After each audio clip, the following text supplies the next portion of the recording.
What's up? This is Oz with StewLiquor.com. Oh, with the legal immigrants. All right. Please introduce yourself and what instrument you play. Tony, drums. Rhythm guitar and singer, Joe. I'm Stefan, I play the fish. I'm Trevor, I play lead. The fish, eh? The fish. All right, man. Bass, boss. So what genre of music do you see you guys being primarily? Rock and roll. Rock and roll. Rock and roll. Most certainly a rock and roll genre. Rock and roll. R-U-K-N roll. Rock and roll. All right. Who are your major influences when it comes to your music? And Led Zeppelin, the Beatles, and then a million other people. But Led Zeppelin, he likes ska music. I listen to a lot of ska music. But seriously, Led Zeppelin. Led Zeppelin. Okay, Led Zeppelin. So down. So you guys have been a band for about 4 years. Yeah. How did you guys meet each other? Was it the internet, Craigslist, friends? Well, a little bit of everything. I had a couple buddies, the original members of the band. Got rid of them because they kind of flaked. Cool ass dudes. Can't talk shit about them. No, I love them. But then found this kid, Tony Lubnow, drum exposition or some kind of shit on YouTube. It was incredible. He's just banging by himself. He's looking at just like he always likes, but he's smashing his drums. And I'm like, all right, that guy's pretty sweet. Get back from college like an idiot, and decided to start a band. And then knew him for years. For them years ago. Oh yeah. But first time I see this kid, we're up north, and I don't even know who this kid is. And my buddy brings a dude up north. I'm like, oh sweet, another guy, but he ends up being a really cool ass dude. And then this sexy asshole over here, not Craigslist. That was a band referral. He was referred by another band. Give a shout out. Gunner and the Grizzly Boys. Gunner and the Grizzly Boys. Specifically Joe Rude. Shout out to the Rudemeister. Give some supply. Haul and board! Haul and board! Haul and board, guys! All I do is haul board! They're all superheroes. Every one of those 6 crazy bastards. There's 6 of them, right? Yeah, there's 6 of them. Yeah. So when you guys get into practice space and write the songs, how do you start? With the guitar riff, bass, what? We start with booze. Yeah. Okay, booze. Booze. And then roots. There's roots. Okay. And then Tony hits a cymbal. Trevor's like, hey. And then Stefan's talking about ska music. And then boom, 2 seconds later, I've got a couple lyrics, the songs on the ground. And well, it's funny, all of our songs we originally wrote as rap songs. Yeah, they all started as rap songs. We decided that it wasn't quite our it wasn't quite our niche. It wasn't our niche. The Beastie Boys had already happened. Yeah. And we thought that we weren't so much early 90s, we were more late 2000s. Late 2000s, pre-core, metal, pop, punk. Yeah. It's really how it started. Yeah. Anymore. It's the 70s now. Yeah. So yeah. If you follow that, if you can slow motion that, like seriously, like that defines us. Yep. You know, we didn't make that. We up. are Somebody told us that. we are who is. We are who is. That was so I'm taking it you write all the lyrics for the band? yeah, see that one right there? Boom. In conclusion. So where do your lyrics come from? What are the meanings? Cartoons primarily. Hey Arnold has been a huge, just as much. It's like pretty much Paul McCartney than whoever writes for Hey Arnold. The Price is Right. Just the little quip. And, you know, when you say it, you think of like, oh, he's being hilarious. No, I'm not being funny. Like Bob Barker. Like if you think about Bob Barker has done more for music than pretty much half of every big grossing band in the last 50 years. Like seriously, it's like Bob Barker, Elvis, Bill Stephens. Did you ever see that guy's hand? Yeah. That guy, he couldn't push a fucking lawnmower. He's a meteorologist. He's a good chief meteorologist. Which you say the Redskins is controversial. How about calling him a motherfucking chief meteorologist? What does that mean? I like it. Yeah, smoke signals.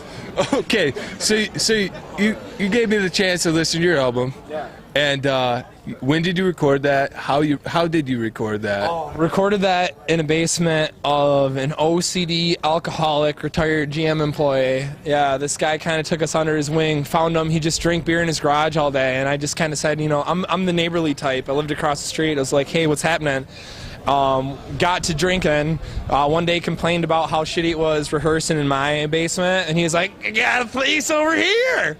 And so we went over there, recorded the album in a jiffy, and I'm happy with it. It was a good start. We're really ready to hit the streets. Next week we're starting to record our sophomore. Yeah. Tuesday. Yeah. 10/29. Yeah. Reel to reel. We're doing that, and we're trying to really differentiate ourselves. We're not doing reel to reel just because hipsters are doing that shit and everything. Like we literally have had kind of, you know, we've had it with a crush. Yeah, we've had it. Yeah, Tony, and that's another thing. We're not trying to. We've had it with hipsters. Yeah, exactly. We don't give a shit about. But that's the thing. We're not trying to. Yeah, we're not trying to limit. We're not trying to. Slash our viewing audience or listening audience. We're not trying to like alienate any groups, but hipsters really do gotta fucking go. They gotta go. Like, and I mean that in the sweetest way ever. I do mean that. But you got But like fucking wake up, right? So yeah, Madonna's gone. So do you guys plan? Since you're going into the studio, do you plan on not holding off on like a live tour or a tour? Well, yeah. I mean, we really don't. We're trying to, still build some know-how. We don't really, kind of a crawl before you walk thing. We've actually, I don't know if you heard of the internet. We've got the internet. We were looking up this shit about recording albums and stuff. We've all been on a strict seafood and crescent diet the last couple weeks, just to kind of that and hydrating. Yeah, a lot of kale. Kale is like, seriously, people talk about broccoli like it's some kind of big deal, but kale's loaded with. I mean, if you're talking about sustainable, about Alaskan pollock. Yeah, but I don't. I just, I kind of have. I got some kind of. Yeah, but we do have a tuna sandwich over there. So. Yeah. How are you feeling now? Great. Well, Tony stopped drinking. Tony's got the wherewithal to understand when something's about to become an issue, so he decided to finally, he kind of nipped it in the bud and isn't drinking for a little bit. He's on coffee and a select other amount of drugs, but like seriously, like if you're talking about like one distinct drug that really like rips the bones, it's booze and caffeine, and so he's cut down to one. Yeah, I'm not sure about that tuna at the machine shop. I heard they got like a 2 out of 10 for their bathroom. Oh yeah. I didn't mind it. I mean, did they even have toilet paper? Tony doesn't need much though. Yeah, he's kind of I usually wipe my hands on my jeans after I get done, and I look at that other guy. We make eye contact in the bathroom. I'm like, fuck it, I'm not washing my hands. He's a drummer. Hey, at least you don't have to look yourself in the mirror at this place.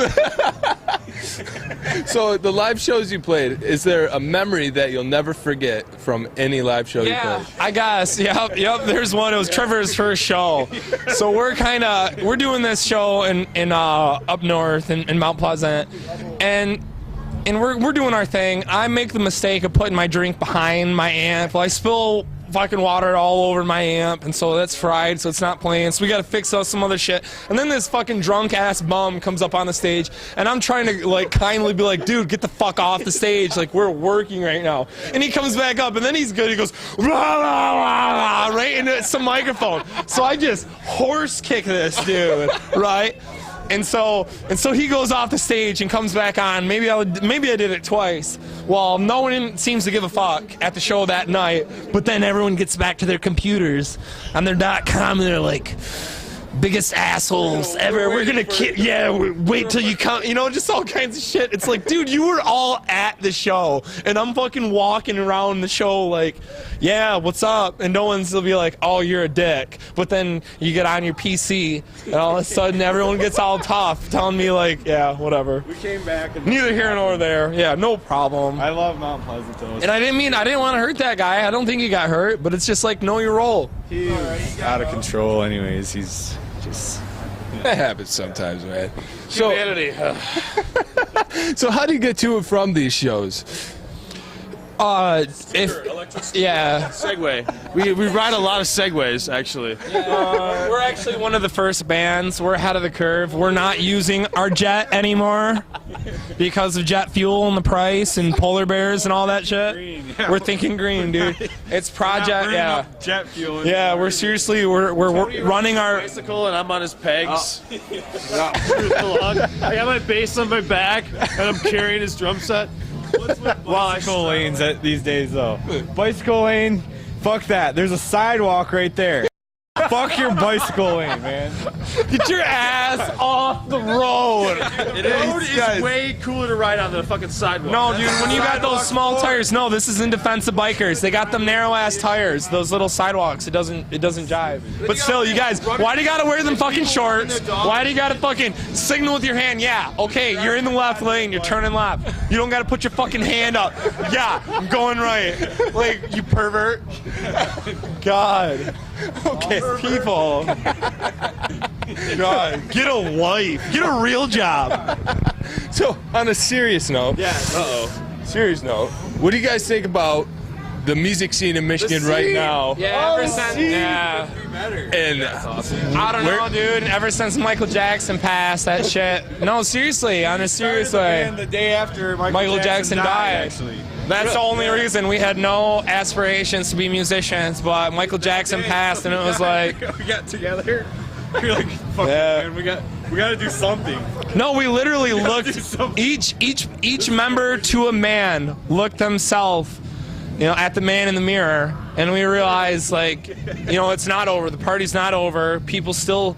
You know, not it. You know, we're playing for those 2 fans in Poland who never got fucking you know, chicken pox, you know, those people, you know, the people that never understood.